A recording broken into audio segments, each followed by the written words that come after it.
السلام عليكم ورحمة الله وبركاته.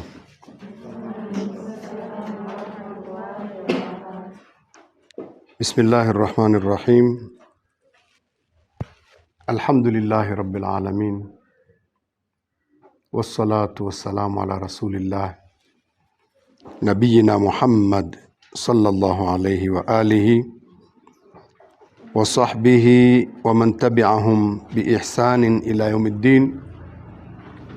رب اشرح لي صدري ويسر لي أمري واحلل عقدة من lisani yafqahu qawli wa ba'd.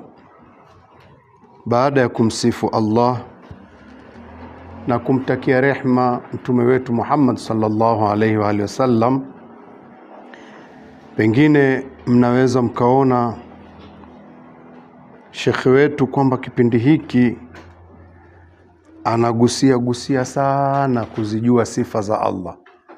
Kila ninamopita nagusa sifa za Allah, kumjua Allah.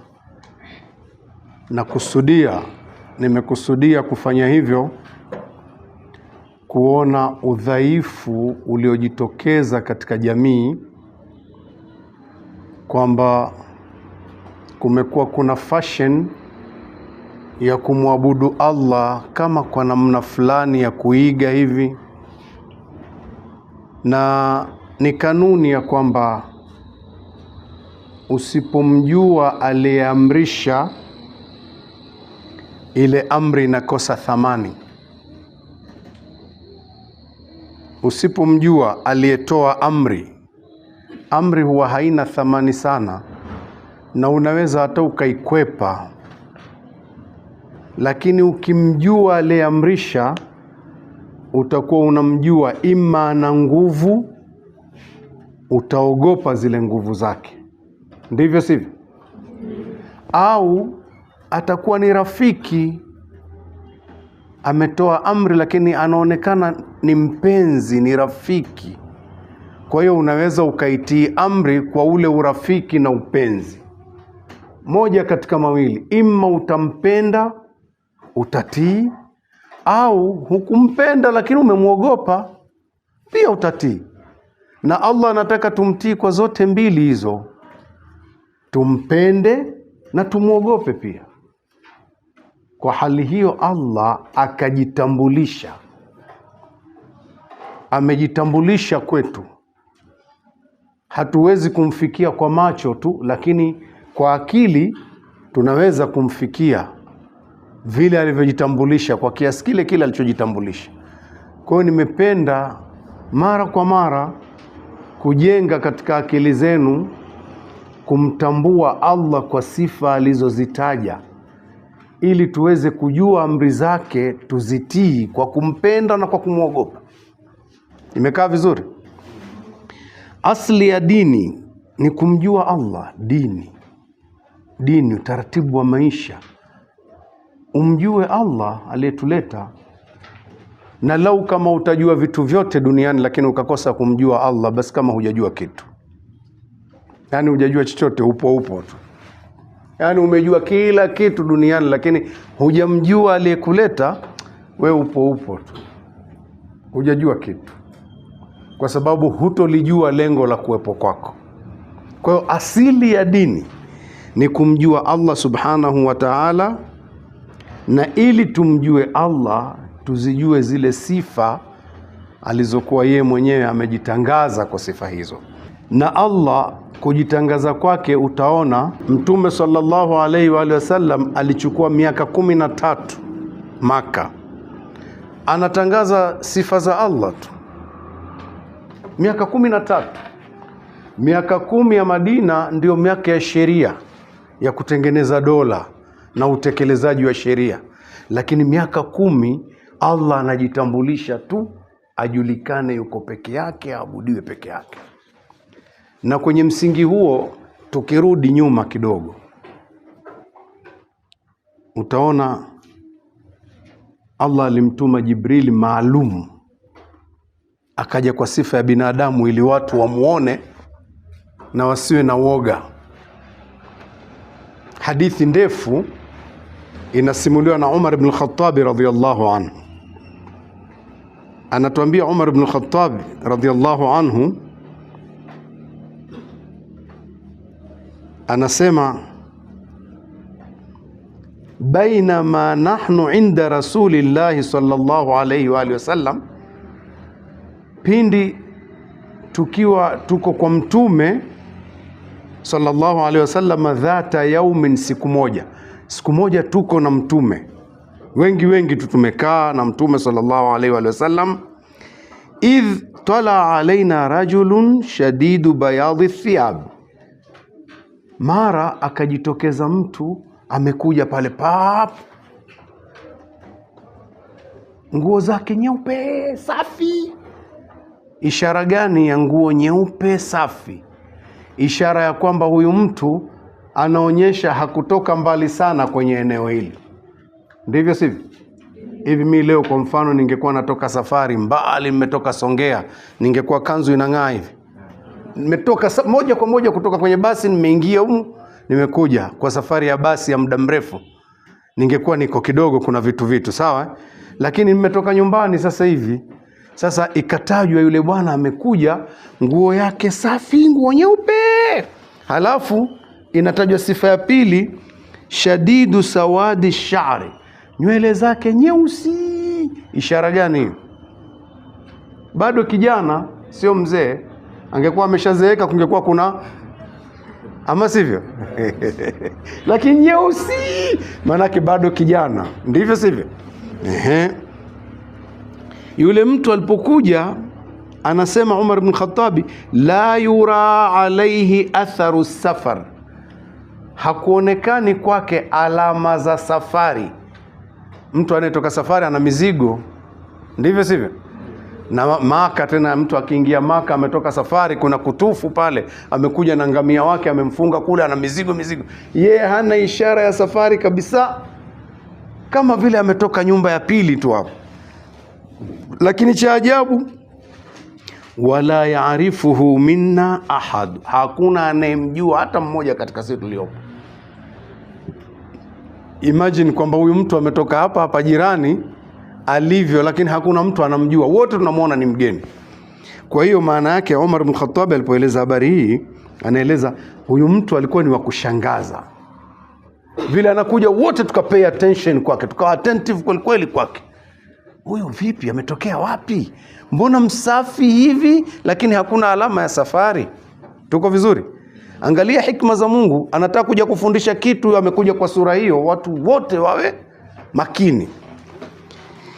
Akaja akatembea pale, akawapita watu, hata jalasa ila nabii sallallahu alaihi wa sallam, mpaka akakaa kwa mtume sallallahu alaihi wa sallam. Kingine hicho ni kwamba anamjua mtume, na mtume alikuwa hajitofautishi sana akikaa kwa watu.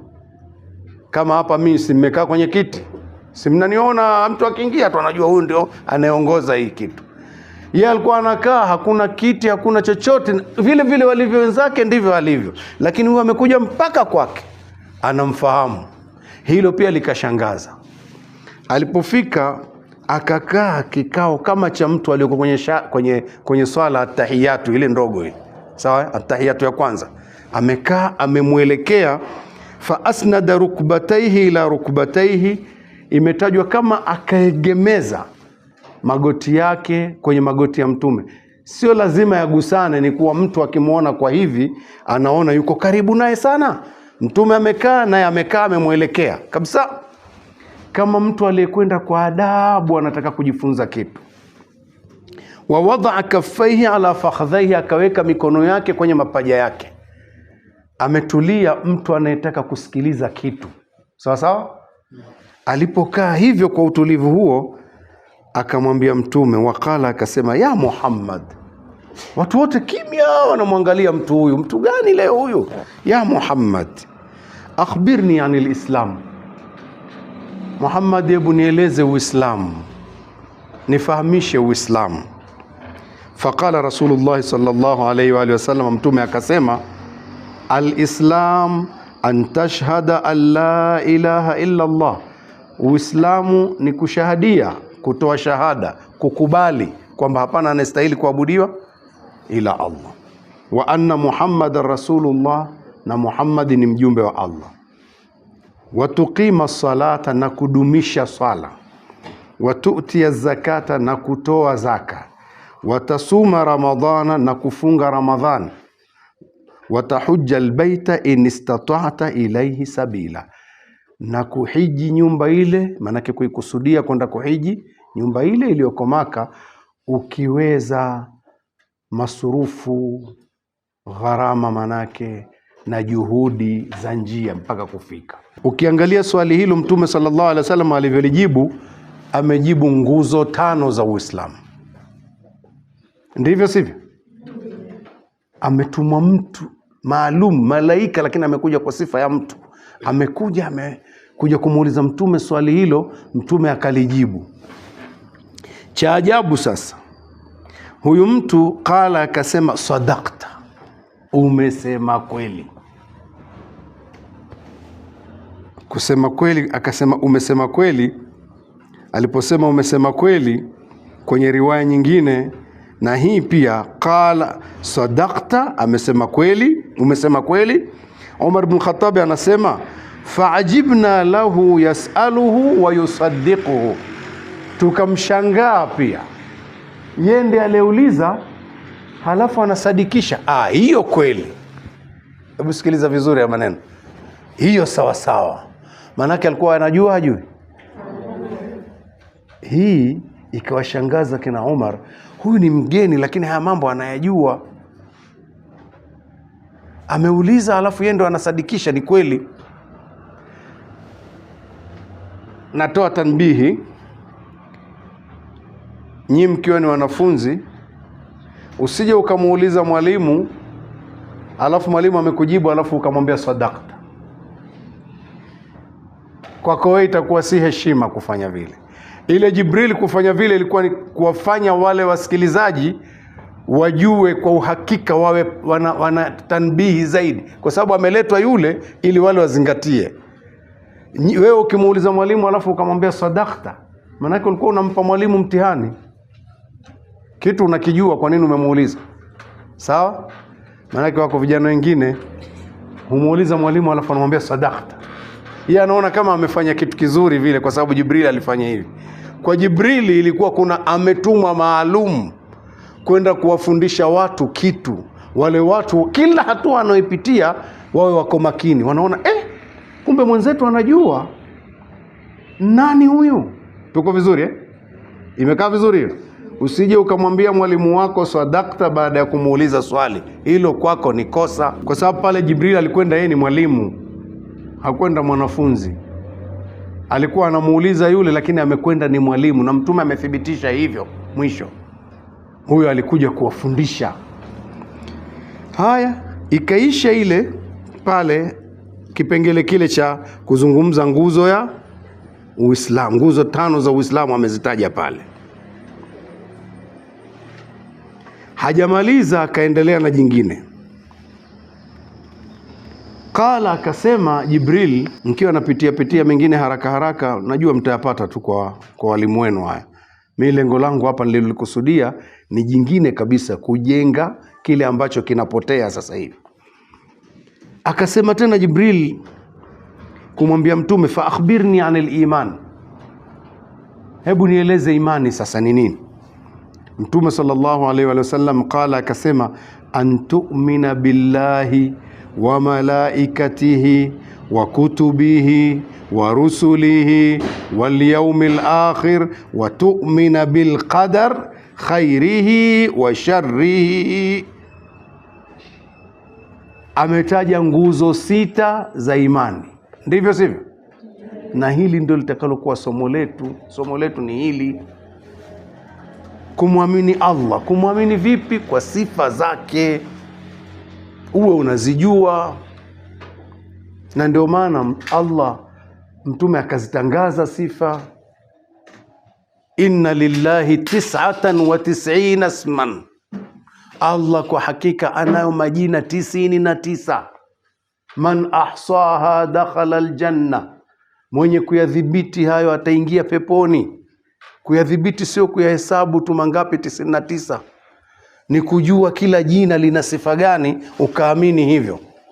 Sawa sawa. Kwa hiyo Allah amejitangaza. Kwa kumwamini Allah kwa sifa zake alizozitaja, alizofundisha, na ndilo jambo hilo lilikuwa linafundishwa Maka kwa miaka 13. Linafundishwa katika maisha ya Mtume kuwajenga maswahaba miaka 13. Aya zinashuka zikizungumza vitu hivyo. Baada ya pale akauliza tena yule bwana, akasema tena, sadaqta, umesema kweli. Fa akhbirni anil ihsan. Ihsani ni nini? Mtu kuwa ni muhsin, anaitwa muhsin, mwema kabisa huyu. Mtume akasema, an ta'budu Allaha ka'annaka tarahu. Fikiria vizuri hapa maneno, yasikilize vizuri. Ni kumtumikia Allah kama unamuona yuko mbele yako. Ule utumishi unavyofanya kama anakukagua huyu hapa. Fa in lam takun tarahu, kwani kama wewe humuoni, fa innahu yaraka, yeye anakuona, anakukagua kweli. Sawa sawa.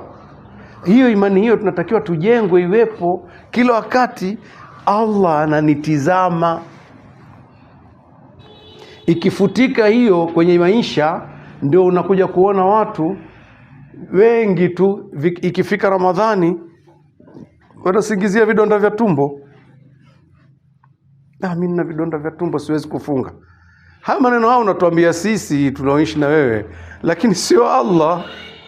Ye hisia za yule Allah zimefutika alivyo. Wewe unasema una vidonda vya tumbo wewe? Wazee zamani walivyokuwa wakimjua Mungu vizuri, hawa wazee wetu hawa tunaowajua sisi, wazee wetu sisi, kwa viwango vyao vya imani, walikuwa mpaka unamwambia Mungu hajakukalifisha kiasi hicho, utakutolea kibaba. Anasema Ramadhani watu wote wamefunga kwa ajili ya Allah, mimi nakula. Naye anajisikia na mimi nifunge kwa ajili ya Allah. Leo hii hisia za Mungu zimetoka, mtu anasema tu. Na ndio maana unaweza ukaona baadhi ya mabinti ikifika Ramadhani nao wanafunga vitambaa kichwani, lakini Ramadhani ikiisha hamna. Utaona baadhi ya watu imani imepanda, wanaswali jamaa siku zote, Ramadhani ikiisha. Tunaweza tukasema kweli Ramadhani ina tabia ya kupandisha kiwango cha imani, lakini ikimalizika tunakwisha. Yale yaliokuwa kijengwa yote kwa juhudi kubwa, Ramadhani imekwisha. Waliokuwa wakiishi bila ndoa wanatengana baadhi yao. Ramadhani mpaka Ramadhani. Kwa hiyo yeye anaangalia Ramadhani ikimalizika, wamerudi. Kwa hiyo angalia Jibril alichokuja kukifundisha, anasema ihsan an ta'budallaha ka'annaka tarahu. Unapomtumikia Allah ibada zake kama unamuona. Kwa nini? Fa illam takun tarahu fa innahu yarak, kwani kama humuoni yeye anakuona. Angalia watu leo wakiwa wametegewa kamera kwenye maofisi, wanavyofanya kazi kwa bidii, kwa sababu wanajua wanakaguliwa. Wanafanya vizuri tu, kamera zipo, labda afanye maarifa aiharibu kidogo. Lakini muhasibu ametegewa kamera hapa kule, hafanyi mchezo. Kwa nini? Naonekana. Sasa kama hisia za kuonekana na Allah ziko kama vile, basi watu wangemwabudu vizuri sana. Ni kwamba zimeondoka, ndio maana viwango vya imani vimeshuka. Yule mshairi mmoja alisema, kama huogopi yale mabaya, mwisho mbaya wa usiku ukimalizika, na nini kinaweza kikatokea kikawa hakitokupa haya. Yani kuna mambo baada ya usiku kwisha yanaweza yakakutia aibu. Kama hutoziogopa na haya hizo, shauri yako, fanya unachotaka. Lakini ukija kufanya unachotaka baadaye, nimefedheka. Sasa Mungu anakagua, Allah anakagua. Jibrili amefundisha hivyo, watu wawe na imani hiyo. Vipengele vyangu mimi katika somo hili, hivi viwili vinatosha hivi. cha imani na ihsani hapa. Sawa? Hizi alama za kiyama na nyingine somo refu sana. Mtalisoma ni darasani. Mimi nilikuwa nataka hii kukazia hili somo letu hili.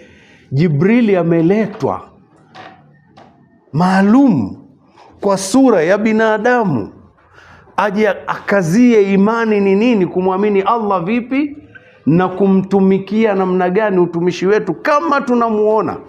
Angalia mtume alivyokuwa akifundisha somo hili.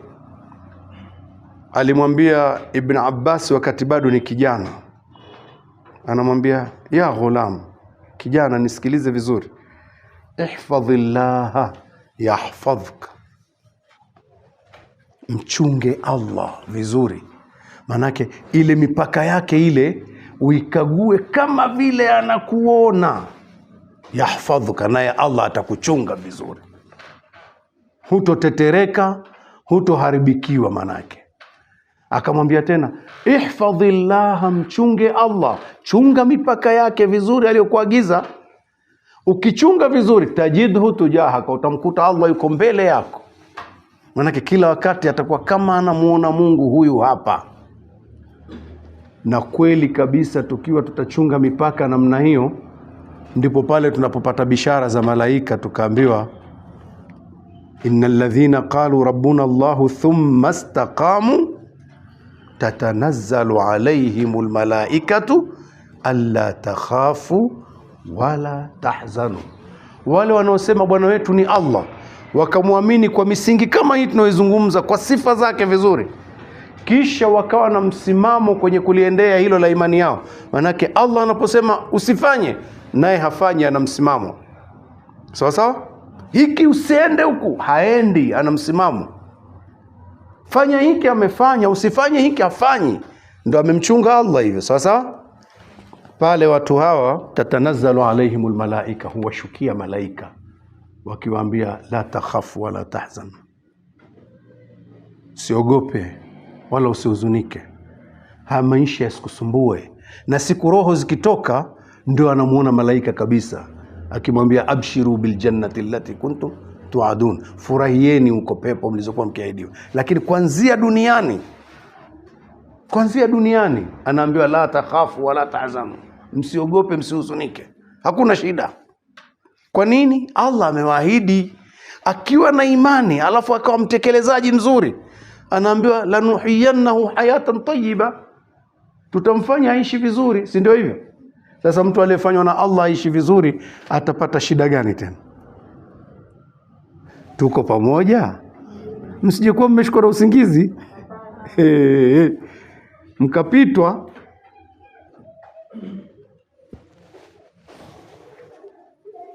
Leo hii mpaka majumba yakaingia misukosuko sana. Kuna nini? Ni imani ya Allah haipo. Sifa zile za Allah zile hazipo. Mwanamke haogopi, mwanamume haogopi. Wametanguliza vitu vingine kabisa ambavyo Allah anasema wala sio vya kutegemewa.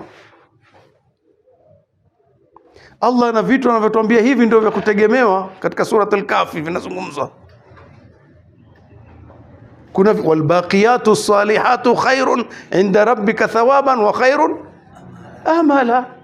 Yale mema yale yatakayobakia kwa Allah, yale wanazuoni mpaka wakafasiri mema nini, wakatajaji mema yatakayobaki mbele ya Allah. Khairun ni bora, inda rabbika, mbele ya Bwana wako yaliyoko huko, bora kwako. Thawaban, kwa malipo. Wa khairun amala, na ni bora kwa kutegemewa. Wanazuoni walifasiri vipi hiyo? Wasema hiyo ni subhanallahi walhamdulillah wa la ilaha illa Allah wallahu akbar. Wamemaliza vitu vyote kwenye maneno haya. Yani ukishasema subhanallah, umemsifu Allah kwa sifa kamili zote, hana upungufu. Umemjua Allah hana sifa ya mapungufu, kwa kila kitu chake kiko vizuri, ndivyo sivyo? Alhamdulillah, Allah ndiye anastahili kushukuriwa na kila kitu kinaonyesha kumsifu uzuri. Manake sifa njema ni zake mbinguni na ardhini. Walahul hamdu fi samawati wal ardi wa ashiyan wa hina tubsirun. Tunatakiwa mpaka kila asubuhi na jioni tuwe tunasema alhamdulillah, alhamdulillah, subhanallah, walhamdulillah, wala ilaha illa Allah, wallahu akbar. Sawa sawa? Kwa nini? Kuna nini hapa ikawa ndio baqiyatu salihatu hii? Manake viumbe wote wanamsifu hivyo, umebakia wewe. Wewe unachelewa nini? Ukisema wote, ndio nitakwambia wote, na ishara ya kuwa ni wote. Allah anasema wa fi anfusikum afala tubsirun, katika nafsi zenu wenyewe pia hamjioni. Manake hata nafsi yako wewe ulivyo, wewe mtu, wewe viungo vyako vyote vinasema alhamdulillah, vinasema subhanallah. Utakuwa umebaki ulimi wako tu, wewe unataka na wewe useme au utaki. Umeelewa hilo? Unajua kama viungo vyako vyote vinasema hivi au hujui? Niambie hebu kidogo. Viungo vyako vinasema, wewe utake usitake venyewe vinasema. Imebakia sasa Mungu anakuambia sema na kwa ulimi wako, yani sasa uutume ulimi kusema. Lakini viungo vinasema. Leo kama mtu atakwambia usipepese, sawa? Ukamwambia sawa, alafu akakuletea kidole, utafumba tu.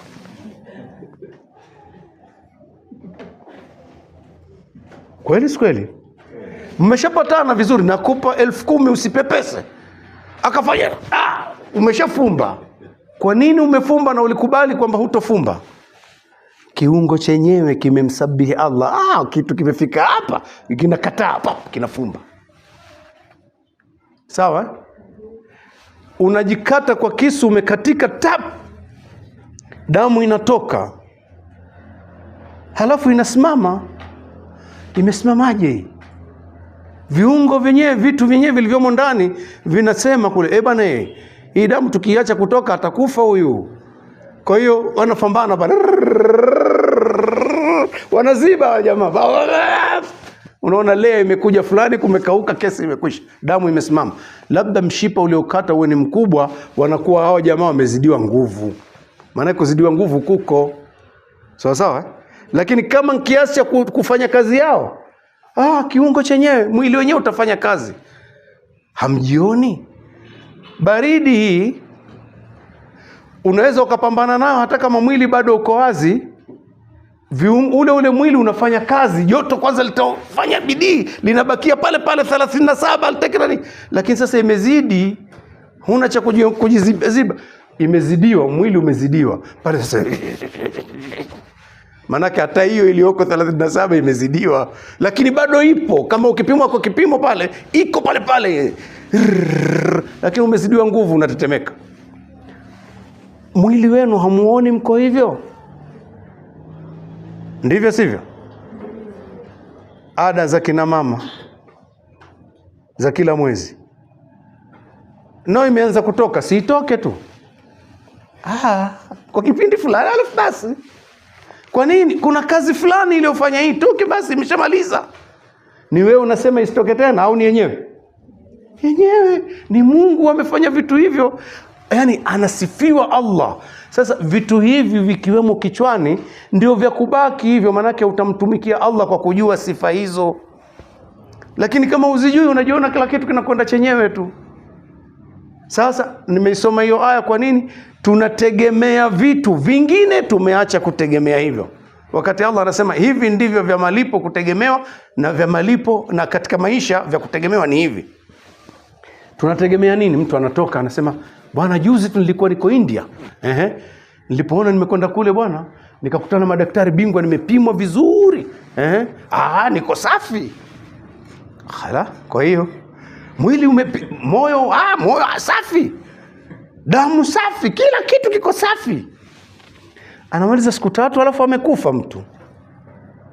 Imekwaje? Mtu alipimwa hivi uko safi hivi?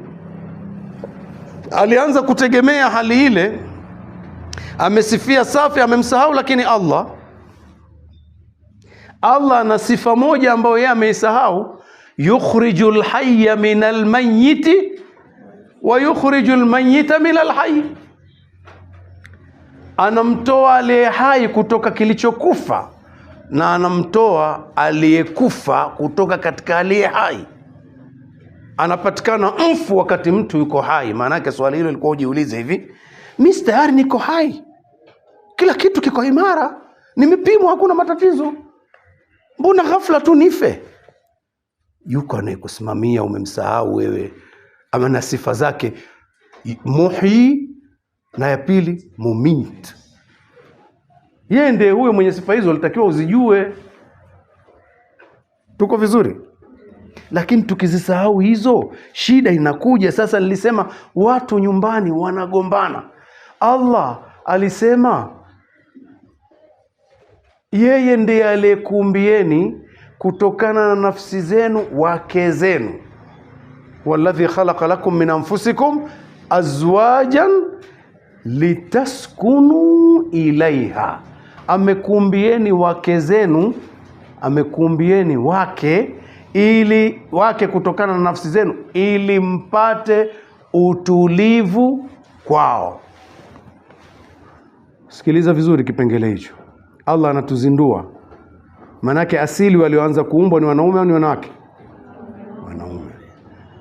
Akaambiwa Adamu na sisi, nyinyi mmeumbiwa wake zenu kutokana na nafsi zenu. Manake mwanamke kutokana na Adam, si ndio hivyo? Lengo nini? Litaskunu ilaiha, ili mpate utulivu kwao. Swali linakuja, ya Allah, hivi kwani lengo ni mwanamume peke yake apate utulivu au hata mwanamke? Jibu ni kwamba hata mwanamke. Hawa wameitwa pea. Hii pea huwa kama ilivyo huku na huku ni hivyo hivyo. Lakini kwa kuwa alianza kuumbwa ni mwanamume, na mwanamume alipoumbwa akaonekana hana utulivu, akaambiwa na kuumbia mwenzio utapata utulivu. Na huyu mwenza pia naye alipomuona yuko mwenzake alipata utulivu akupata. Kumbe kuwepo kwa hawa watu wawili kuna lengo la kupeana utulivu. Hii ndio kanuni ya Allah. Imekuwaje dunia leo pasenti kubwa duniani ndani ya ndoa utulivu haupo? Watu ndani ya ndoa, watu walikuwa wanatafuta ndoa wapate utulivu, wamo ndani ya ndoa hawana utulivu. Mwanamke analalamika, mwanamume analalamika. Mwanamume alikuwa anarudi nyumbani siku za mwanzo wa ndoa pale mapema sana. Wakimaliza miezi miwili tu anachelewa kweli kurudi. Mpaka wenzake wakimuuliza, mbona siku hizi umekuwa unakaa sana huku? Wewe si unashaoa? Wewe hujui bwana. Jamaa mkorofi yule. Kwani imekuaje? Na mwanamke naye akipatikana kwa nafasi yake, mbona mwenzio siku hizi sana anachelewa sana kurudi? Hata sielewi bwana. Uelewi. Lakini wewe ndiye ule umbo hasa kusababisha utulivu aliokuwa hana huyu. Ndio chanzo ni hicho. Hii nafasi hii ninayoizungumza hapa kwenu vijana wa kike, mabinti, yani hii uondoke nayo. Mwanamke aliumbwa asababishe utulivu ambao Adamu alikuwa hana mwanzo, si ndio? Leo dunia ilipokosekana utulivu, nafasi ya kwanza wa kuweza kuurudisha utulivu ni mwanamke. Kwa hiyo ndio nyinyi wanawake wenyewe. Hapa nazungumza na nyinyi mabinti zangu, wengine wajukuu zangu. Kama kuna mtu ambaye umri nimempita kidogo atasema wewe kakaangu, lakini mimi sidhani kama yumo umri. Naona wengi binti. Sijui, yake siwaoni. Kama yumo haya, kaka yako anakuzindua. Na baba yako anakuzindua. Ukisema mwalimu ndiyo, lakini baba nafasi. Na babu yako pia anakuzindua. Nafasi ya kwanza ya mtu anayeweza kuleta utulivu duniani ni mwanamke. Ndiye aliyevurugwa, amechanganywa naye akawavuruga wanaume. Aliambia wewe na mwenzio mko sawa sawa. Ni kweli kabisa wako sawa sawa, kwa maana huyu anahitajia na huyu anahitajia. Lakini wewe umepewa power fulani huyu hana. Umepewa vitu fulani ambavyo yeye hana. Kila mmoja anamkamilisha mwenzie kwa kile ambacho mwenzie hana. Ndio usawa wenyewe huo. Lakini kwamba ni usawa, mnadai vitu sivyo vingine. Nikupeni mfano haya, unajua mambo mengine tukiyazungumza hivi bila mifano hayakai. Itokee mume na mke walifanyia masomo ya aina moja, wote wakawa ni mahodari kweli katika mambo ya magari, ufundi magari, ufundi wa vitu vingine na teknolojia fulani. Kuna mashine fulani zimeletwa, zinatakiwa kusafirishwa, ambazo zina hatari kweli, zinatakiwa zisafirishwe na watu wataalamu sana. Wote wawili, mume na mke huyu, wamesomea vitu hivyo na wanafanya kazi kwa shirika hili moja. Kuna truck moja kubwa limebeba zile mashine ambazo si za kuchukuliwa na watu ovyo ovyo, watakiwa wataalamu. Gari isiharibike, ikiharibika wote wawili ni wataalamu wale, sawa? Chochote kilichomo mle ndani wanakijua wao vizuri. Sasa imefika pahali gari imekorofisha kidogo, kinatakiwa kitu kuangaliwa chini ya gari, chini, sawa sawa. Manake mmoja pale apige overall ashuke chini. Mwanamume amwambie mkewe, si wote wataalamu bwana, shuka wewe, ingia hapo chini. Wapita njia watakaopita wakamuona yule mwanamke kule chini, jamaa amekaa tu kwenye uskani, nao wanamjua yeye ni mtaalamu wa vitu vile, wanaonaje katika nafsi zao? Niambieni nyinyi kina mama. Wanamjua mjini ujamani mtaalamu kweli, lakini amekaa pale amefungua na IC kwenye gari, mwenzake yuko kule chini, oili zimemwagikia usoni kidogo. Watasemaje? Mbona hakuna majibu? Hawatasema huyu mwanamume katili? Wakati wote, lakini fani yao moja. Lakini bibi huyu ndio yangogikiwa na oili usoni, yeye amekaa kwenye. Lakini watu wakipita wakimuona yuko chini, bibi yuko ndani anapigwa na IC, wala hakuna mtu anastuka. Wanaona ndivyo tu, ni sawa sawa tu, au sivyo? Huyu jamaa mwache amwagikiwe na oili tu, yeye sawa sawa tu, imwagikie usoni wapi sawa. Huyu akikaa huko ndani ya gari akapigwa na IC mle, lakini wamkute huyu safi, huyu jamaa akachafuka, anatoka ndo anaanza kumwambia, si unakiona kila kitu wewe, si una, hebu nipe spana hapo. Kachafuka usoni, watu wanamwangalia, tena mke wake bwana yule, lakini wote wataalamu wale. Anaonekana mwanamume katili. Kwa nini hisia hizo zipo? Ni ile hali ya kwamba hatuko sawa hivyo kila kitu. Lakini sasa wanawake walipojazwa hii kwenye kichwa, wamesababisha matatizo makubwa, mpaka dunia imekosekana utulivu. Watu waliomsahau Mungu wamewafanyia kusudi hivyo. Kwa hiyo njia ya kurudisha utulivu ni nyinyi mkawa mmemjua Mungu vizuri, kwa sababu anayeweza kurudisha utulivu ni yule yule aliyeuondoa. Sawa? Tuko vizuri? Msije mkasema shekhe anapiga vita wanawake. Sina maana hiyo. Mimi ni mtetezi kweli wa wanawake, lakini kuna kitu wamejazwa kibaya mpaka imekuwa hali imeharibika na wenyewe hawajui hiyo. Majuzi tu hapa nilikuwa natafuta terminology moja ya mambo yaliyoko mjini, nikasema jishangazi, mkaniambia jishangazi. Simliniambia nyinyi? Lile jishangazi limeibuka vipi lile? Ni baada ya dunia kuharibiwa tu mpaka imekuwa kuna mashangazi sasa lazima yawepo. Kwa nini? Uharibifu tu, balance imekosekana mpaka imekuwa hana namna huyu mwanamke huyu, hakuna maisha tena, kuna kitu amekikosa.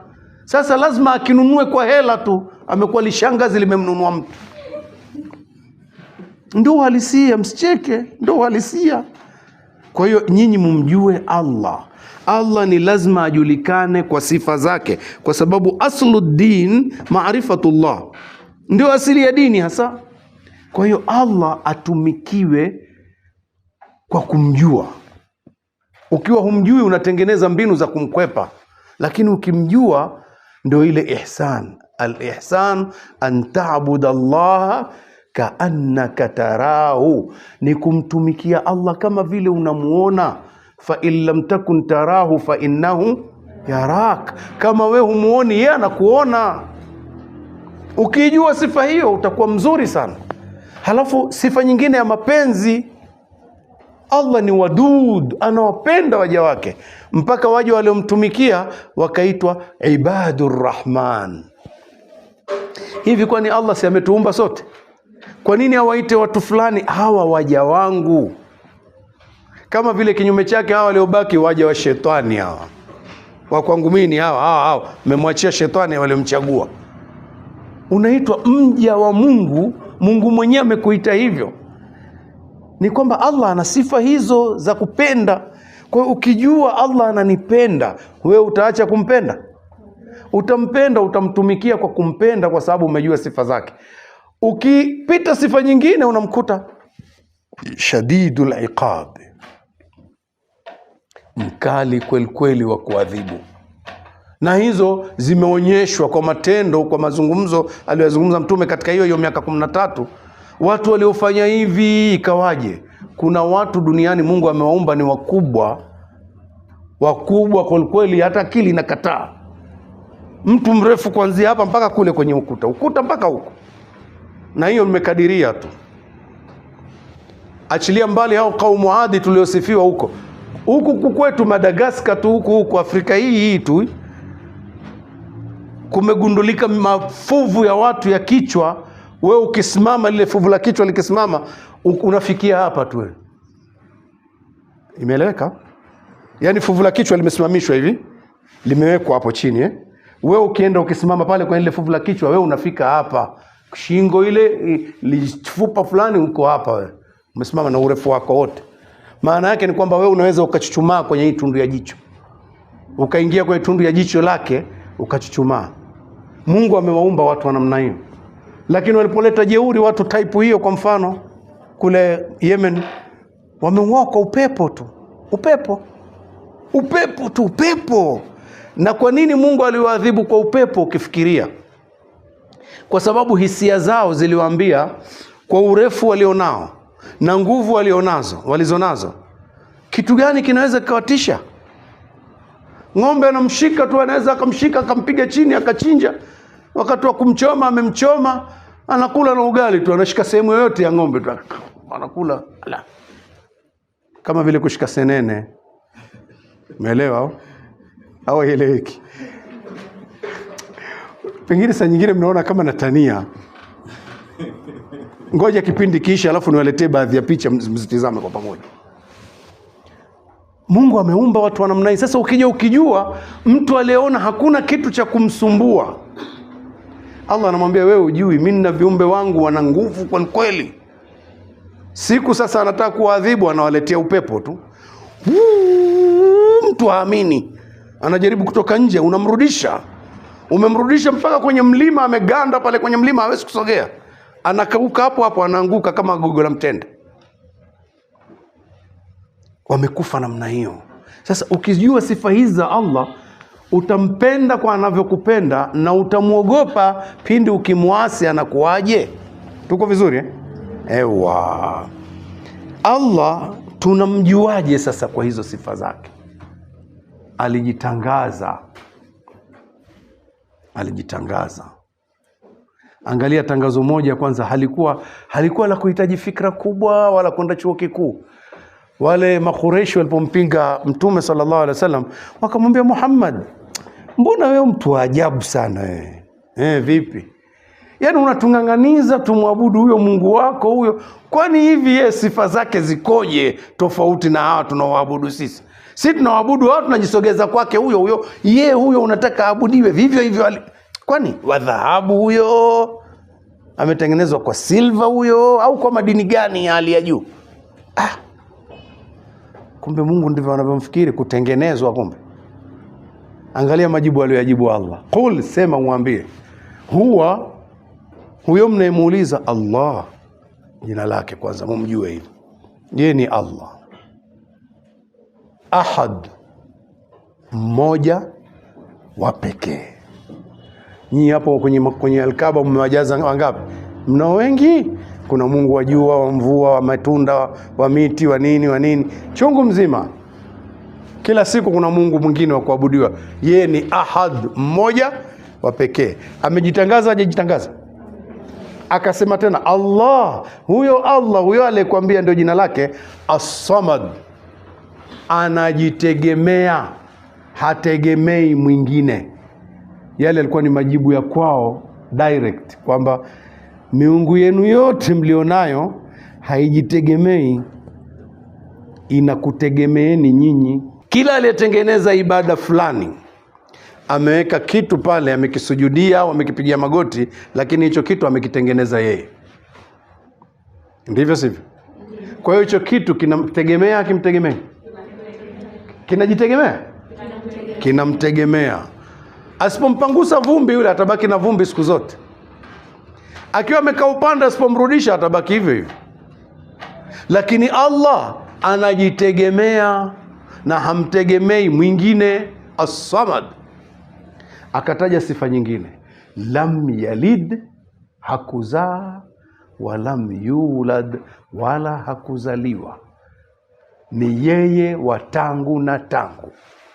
Waswahili wao hawakuweza kusema ni wa zamani. Tangu na tangu, hiyo tangu irudishe hivyo hivyo, tangu na tangu na tangu na tangu, haina mwanzo, hakuna mwanzo. Na kama hakuna mwanzo na mwisho, hakuna vile vile, basi hakuna mwisho. Walam yakul lahu, wala hakuna kwake yeye, kufuwan, mfano, ahad, wa yeyote au wa chochote pia ukitaka. Hakuna mfano. Ya Allah, vitu vyote tunavyovijua, vyote unavyovijua, hakuna mfano wake. Laisa kamithlihi shay'un, hakuna kama yeye, hakuna kama yeye mfano wake, hakuna kama mfano wake yeye, hakuna. Chochote unachokijua hakuna mfano wake.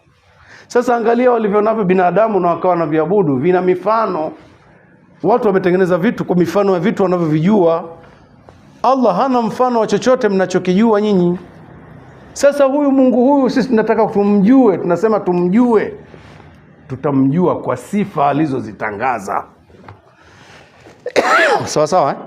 Sifa alizozitangaza mwenyewe ndio zitatupelekea kumjua yeye. Na katika sifa alizozitangaza, kitu cha kwanza kabisa ni huu ulimwengu. Ulimwengu aliotuumbia unamtangaza yeye. Kila kilichomo ndani ya ulimwengu kinamtangaza yeye, ukamilifu wake. Kwa mfano, ukiangalia surat Ali Imran aya 190, Allah anasema, a'udhu billahi minash shaitani rajim, inna fi khalqi samawati wal ardi, kwa hakika kwenye kuumba mbingu na ardhi, yani ndani ya umbile la mbingu na umbile la ardhi lilivyoumbwa, humo ndani yake ukiangalia, kwa elimu yoyote utakayokuwa nayo ya level yoyote, ukiangalia mbingu kwa hivyo ulivyozijua na ardhi kwa kiwango kile kile unachoijua, na aliyekuzidi elimu kwa kiwango hicho cha elimu yake, wote kila mmoja atapata kitu. Wakhtilafi llaili wan nahar, na kutofautiana usiku na mchana, mmoja unaondoka mwingine unaingia.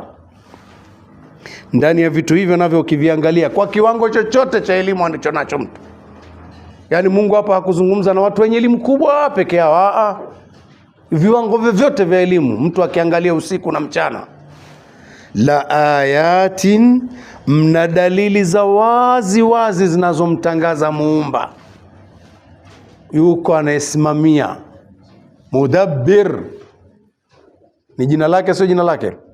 Jina lake. Yuko anayesimamia, khaliqu kulli shay'in, aliumba kila kitu. Jina lake, sio jina lake? Kuna dalili za kuonyesha huyo yupo. Dalili hizi lakini liulil albab, kwa watu watakaozitumia vizuri akili, wataona wataangalia mbingu na ardhi kwa kiwango cha elimu yao. Mwenye elimu ndogo inamtosha tu kutoka nje usiku akazitizama nyota zilivyo nyingi, lakini zinaonekana. Ndivyo sivyo? Kama zile zinaonekana, na kuna watu waliokuzidi elimu wanakuambia lile moja pengine kubwa kuliko dunia, kazi ishaanza hapo, kumekucha. Kila moja lile kubwa kuliko dunia, mengine ndiyo yako, mengine makubwa kuliko dunia, kuna mengine hayafikii ukubwa wa dunia. Sawa? Mpaka kikaonekana kama vile kuna umbali gani kutoka pale na hapa, elimu imeanza. Nyingi vile, ziko nyingi namna ile, halafu nyingine ni kubwa kuliko hii dunia yetu. Ziko umbali gani mpaka zikawa bado zinawaka, zinaonekana? Maana yake ni kwamba kwa elimu hii ya kawaida, mtu achukue tochi ambayo lau kama ungeitizama ingekuwa umefumba macho, si ndio? Lakini kiasi atakavyorudi nyuma, akirudi nyuma mpaka itafika pahali huioni tena, na imewaka vile vile. Ndivyo sivyo? Au utaendelea kuiona tu moja kwa moja? Akifika Ipogoro tu pale, ile tochi huioni tena, kesi imekwisha, lakini imewashwa. Amekwenda mbali mpaka mwanga wake haufiki tena kwako. Sawa? Ile dude ambalo liko kubwa kuliko dunia unaotembea, liwe limewaka waka kule, bado huku unaona liko umbali gani?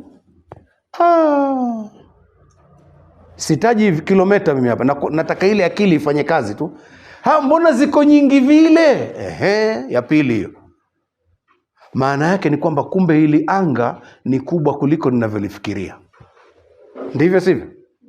Kama ndivyo ni kubwa kuliko ninavyofikiria, Allah mwenyewe huwa anatuambia kwamba hizi zote unazoziona hizi ziko kwenye samaa dunia, uwingu huu wa dunia. Wazayanna samaa dunia bizinatinil kawakib, alaysa kadhalika? Tumepamba uwingu wa dunia kwa mapambo ya nyota. Kumbe hizi hazijafika mbinguni, ziko hapa hapa tu, masafa ya mbali, lakini sio ndani ya mbingu huko. Mbingu hatujaifikia. Ndio hujaifikia. Madude yale mengi namna ile, alafu makubwa. Hili anga likoje hili? Ni kubwa sana, akili yako haijafika. Na mpaka leo watu wameweka vifaa vya kuonea mbali sana, na kila siku wanaona maajabu zaidi, hawajafika mbio mwisho wa kuweza kufikia mlango wa mbingu ndio huu tuingie, hawajafika. Ya Allah. Lakini Allah, wewe unatuambia ulimpeleka Mtume sallallahu alaihi wasallam Isra na Miraj kwa usiku mmoja. Alimpeleka yeye. Je, hapo utamjua Mungu ana nguvu? Humjui? Sio mtume amekwenda mwenyewe, amepelekwa. Ukizijua sifa hizo za Mungu utamtumikia, umtumiki? Anatisha, hatishi huyo? Sio mchezo. Si mchezo kabisa. Kama kumpeleka Israeli mpaka mbinguni ni mbali sana, tufikiria hii karibu tu. Amemtoa Maka mpaka Baitul Maqdis, ambao watu walikuwa wanakwenda mwezi mzima. Alianza kumsafirisha kwa usiku ule mmoja, alafu ndo akampeleka mbinguni. Ilikuwa inatutosha kisafari kile tu cha mpaka Baitul Maqdis na kurudi, iwe pia ni kumuona Mungu ana nguvu. Ndivyo sivyo? Chombo alichokipanda ni mnyama ameletwa, tunaambiwa hivyo. Na ukikataa utakataa vitu ambavyo vimethibiti tayari kwa hadithi sahihi, na Qur'ani imezungumza kumtoa wapi mpaka kumfikisha wapi. Sawa sawa? Asra bi'abdihi laylan min al-masjid al-haram ila al-masjid al-aqsa. Qur'ani amempeleka usiku mmoja tu. Sasa huyu mtume huyu aliyekuwa amepanda kwenye mnyama, aliletewa nini? Nguo gani za kuvaa kwa spidi ile alikuwa akisafiri nayo? Kwa nini nimekuletea hilo? Kwa sababu ukiwa umepanda pikipiki tu ikiendeshwa kwa mwendo mkubwa, utahitaji helmet na hiyo imefunga kioo. Ndivyo sivyo? Ikiwa inakwenda mwendo mkubwa pikipiki, kwa huu mwendo wa kawaida tunaotembea barabarani, mtu akiwa anazungumza na mwenzie inabidi apige makelele na kichwa bibi hao namna hiyo. na upepo unavyowapiga, wala huo sio mwendo mkubwa hivyo.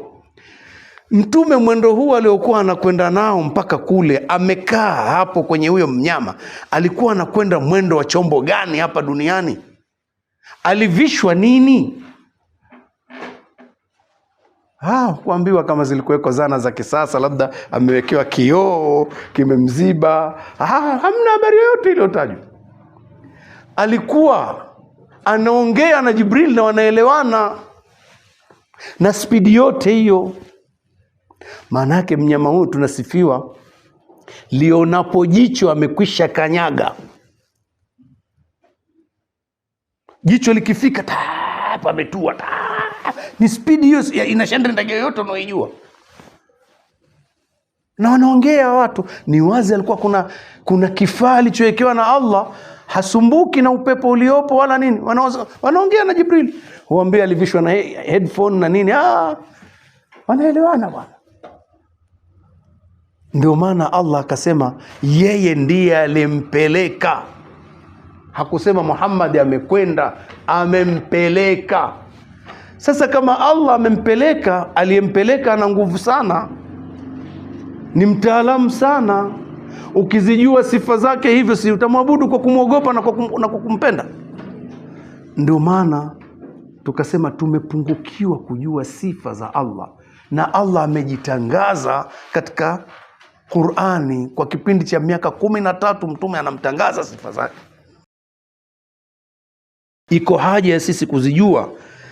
Hiyo mbingu aliyozungumza ni hivyo. Ukija kwenye ardhi, hakuhitaji elimu kubwa. Elimu hizi zetu ndogo ndogo hizi, ardhi tunaotembea nayo hii tulionayo, Allah anatuzindua kwenye hii tu, tuitizame. Manake watu wenye kufikiri kidogo tu, hii ardhi imenibeba hii.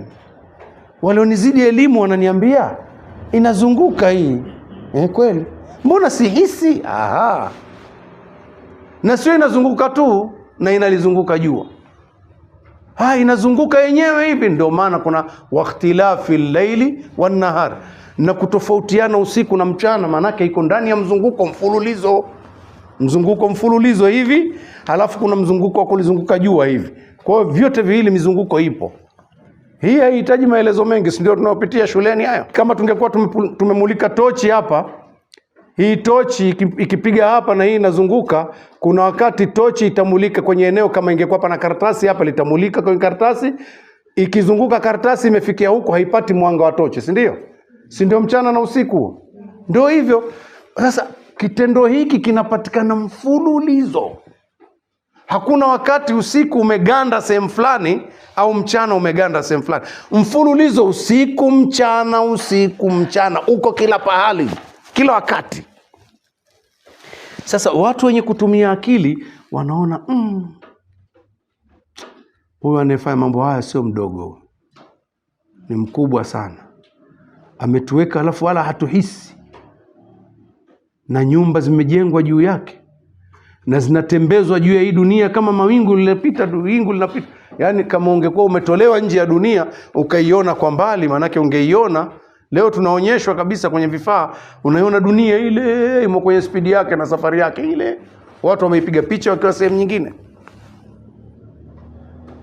Sasa aliyefanya vitu hivi havikosei siku zote. Huyu kweli hastahili kuabudiwa huyu? Huyu ndio unatakiwa kila wakati ujue anakukagua. Usipomjua huyu, manake hata ukijua vitu vyote wewe hujajua kitu. Na unaweza ukakataa vitu ambavyo umeambiwa kwa hadithi sahihi, ukasema bwana, ngoja tufike huko. Sawa kweli, ngoja tufike huko. Lakini kama hujafika na hujaamini, manake utaanza kuescape ibada fulani utazikimbia.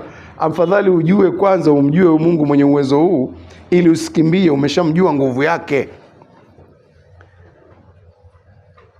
Vijana saa nyingine wanaweza wakakaa, ukaona anajadili kitu ambacho kinakubali akili, lakini hajamjua Mungu sifa zake. Yaani hivi kweli tukiingia kaburini kweli watu watasemeshwa? Ambia ndio. Mbona ukifika pale kaburini usikii kitu? Kwani umeambiwa watasemeshwa na nani?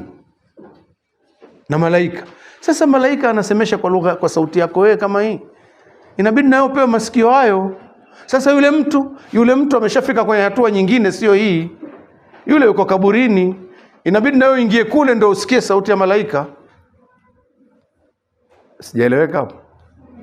Yaani yeye anataka afike kaburini hivi hivi alivyo, maisha yake haya asikie sauti ya malaika anamsemesha, na yule bwana anajibu. Yule bwana kule alikofika ni sehemu nyingine, sio hii. Sehemu ambayo mazungumzo yake ni yanafanana kusikiana na malaika, sio na wewe. Hilo linawezekana? Ndio. Inakuwaje? Ngoja nikupe mfano wa kidunia. Kama kwa mfano ningekuwa mimi nimelala, niko usingizini, nikakwambia nimeota bwana amekuja Mchina, anaongea Kichina, tunaelewana. Lakini nakwambia nimeota, utakubali au utakataa? Unakubali? Tena bwana ameniletea chakula cha kwao bwana cha ajabu, nimekula, nimekipenda kweli. Utanikatalia pia? Utaniambia hukula chakula? Utakubali kwamba nimekula? Kwa nini? Kwa sababu nimekwambia nimeota. Na kuota ni maisha mengine, sio haya. Ndivyo sivyo? Hata kama wewe umekaa hapo hapo, mimi ndio nimelala, niko hapa, ndio naamka nakwambia, rafiki yangu, nilikuwa ninaongea Kichina hapa, tunaelewana kweli na Mchina. Wapi? Nilikuwa naota. Alafu ameniletea msosi, kwa hiyo umeshiba. Ndoto. Utazikubali kwa sababu maisha niliyokuwa mimi hapa sio maisha ulionayo wewe pale. Inakuja au haiji? Ngoja niisogeze karibu. Huyu bwana amelala hapa ambaye ndio mimi, pengine mwingine amekaa pale. Mimi naota nikapiga kelele, alafu nikastuka. Ataniambia nini? Nilikuwa nafukuzwa na simba. Ataniambia uongo?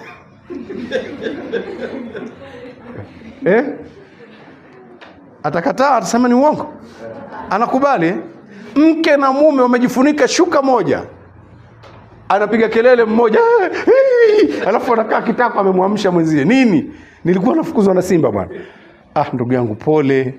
Hawezi kumwambia ni muongo, lakini anamwambia umenikatisha mimi ndoto yangu mwenzio, mimi nilikuwa harusini. Tena nilikuwa mmekabidhiwa juisi na kunywa.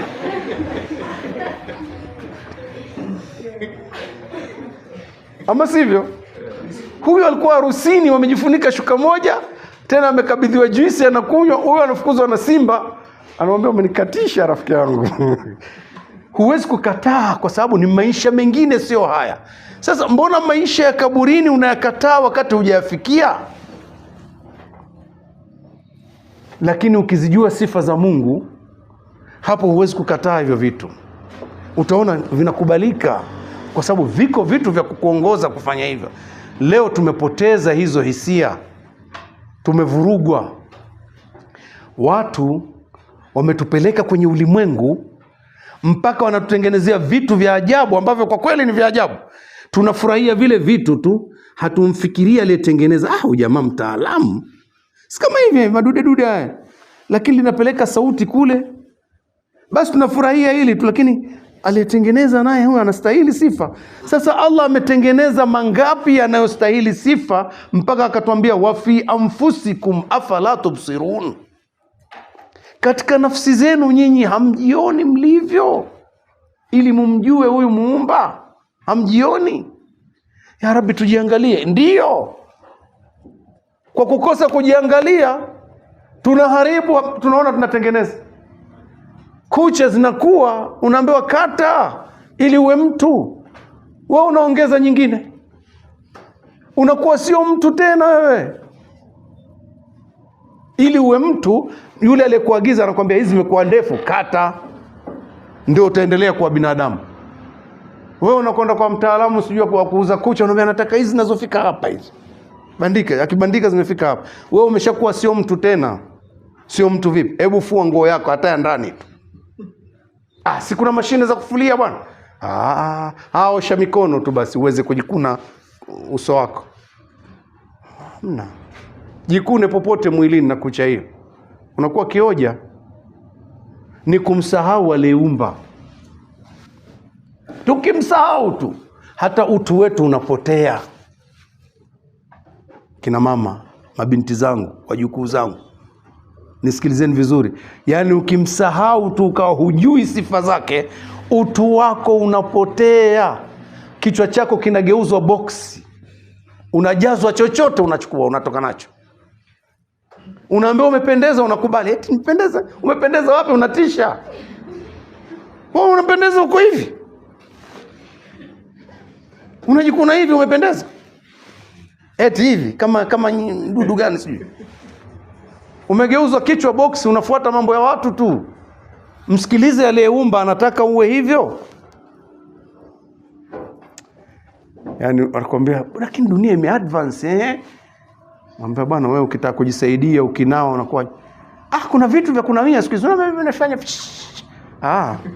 kwa hiyo unahitaji tena kujigusa mpaka choo cha kukaa unakaa pale pale unafungua maji yanakupiga moja kwa moja huko. Haya. Kwa hiyo mwili wako basi usiuguse tena. Mwanao naye ukimzaa utampiga na maji na vile vile. Atakuwa na mama wa ajabu kweli. Haki ya Mungu atakuwa na mama wa ajabu kweli. Atalia. Upiga maji mama nini tena? Sikatai hivyo vitu vya maendeleo, mimi si vipingi. Vinafaa, lakini haina maana wewe uondoe utu wako kwa sababu una vitu vile. Wewe ubakie mtu. Hisia zako za utu ziwepo. Kuna mambo kadha yatapotea. Mtakuwa na waume, uko na mumeo, utakuwa na kucha zile kweli? Umelala na mume wako una kucha zile? Unamshikashika vipi mumeo? Hakuna tanbihi hata kidogo yani ya ubinadamu. Mimi sielewi kweli, napata shida sielewi. Labda nitaambiwa wa zamani sana. Uzamani huu bora ubakie bwana. Unapelekaje mkono wako kwenye mwili? Mkija mkiwa na waume nyinyi msifanye hivi vitu hata kabla ya kuwa na waume, yani jijengeni kabisa hivi. Jenga kabisa, ubinadamu wako unapotea ukiwa vile.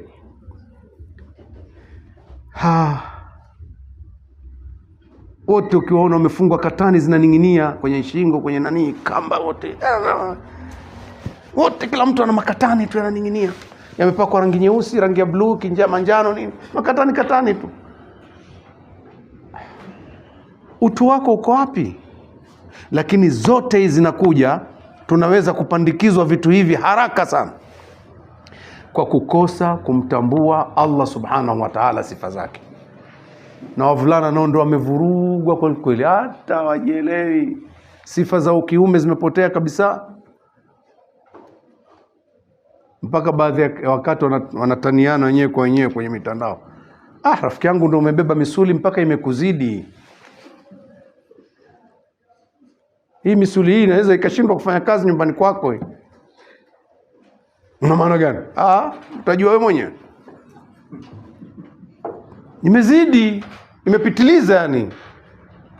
Mtu mpaka hawezi kutembea, ila ni hivi tu. Vijana nao popote mtakaponisikia, hizi media zinafika kwenu, mtafika.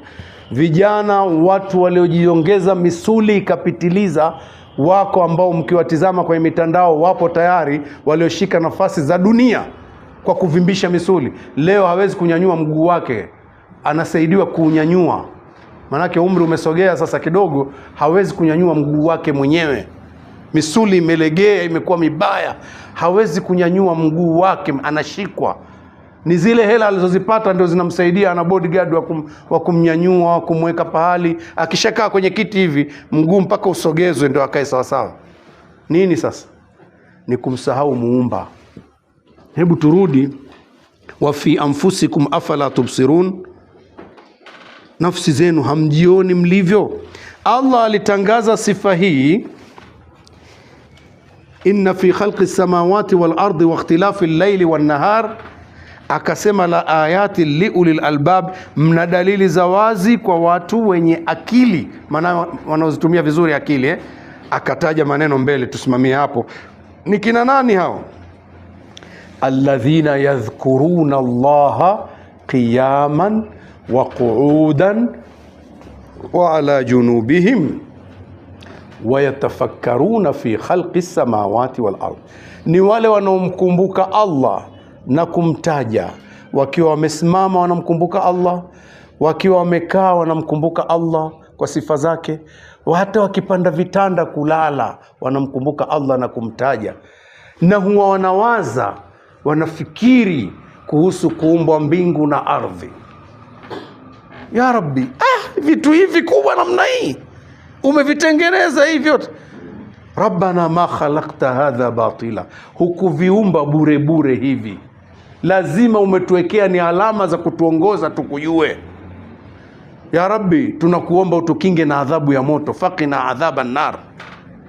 Hivi vitu hivi umevileta kutuongozea sisi, kutupa sisi ishara tuvitizame ili tukujue, tuweze kutumikia. Tunakuomba ya Rabbi, uwezo wako ni mkubwa, utukinge na adhabu ya moto. Hao watu wa namna hii watakuwa wametumia akili zao vizuri. Allah tujalie kuwa katika hao. Wa sallallahu ala nabiyina Muhammadin wa ala alihi wa sahbihi wasallam, walhamdulillahi rabbil alamin.